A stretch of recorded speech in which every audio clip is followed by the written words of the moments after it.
આજે આપણો વિષય છે પર્યાવરણ. કયો વિષય છે? પર્યાવરણ. હું તમને પૂછું તે તમારે જેને આવડે એને ખાલી હાથ ઊંચો કરવાનો, વચ્ચે કોઈ બોલવાનું નહીં. તો તમારા ઘરે આજુબાજુમાં તમને આમ બધું કેવું હોય તો તમને સારું લાગે? સાફ સફાઈ હોય તો સારું લાગે, સ્વચ્છતા હોય તો સારું લાગે. બરાબર. ટૂંકમાં તમને પણ સ્વચ્છતા ગમે છે. ગંદકી હોય તો તમને ગમશે નહીં. ગંદુ હોય તો તમને ગમશે નહીં ગમે. તો આજે આપણે આપણો કયો એકમ છે આજે?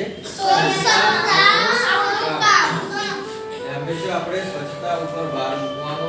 સ્વચ્છતા વિશે આપણે જાગૃત તો છીએ પણ હજુ પણ આપણે જાગૃત બનવાનું છે. બરાબર. એનો આજે આપણે આ એકમ શીખીશું. આપણે એકમમાં શરૂઆત કરી સ્વચ્છતા આપણું કામ. એની આજે આપણે આ પ્રવૃત્તિ કરી રહ્યા છીએ. દરેક પોતાના ડ્રોઈંગ શીટ ની અંદર મનગમતું તમે આજુબાજુમાં તમે જે જોયું હોય, તમે અનુભવ્યું હોય, તમને કોઈ સારું લાગ્યું હોય એવું કોઈ ચિત્ર તમારે બનાવો. આની અંદર ચિત્ર ના આવડે તો આપણે એના માટેના સ્વચ્છતાનો લોગન એટલે કે સ્વચ્છતાનું સૂત્ર તમે અંદર લખી શકો. લખ્યા પછી તમારે એમાં કલર પૂરવાના. શું પૂરવાનું? બરાબર. એટલે આપણને સ્વચ્છતા ઉપર આપણે કામ પ્રવૃત્તિ દ્વારા આપણે અત્યારે કામ કરીશું. આપણે સમજાય બધાને?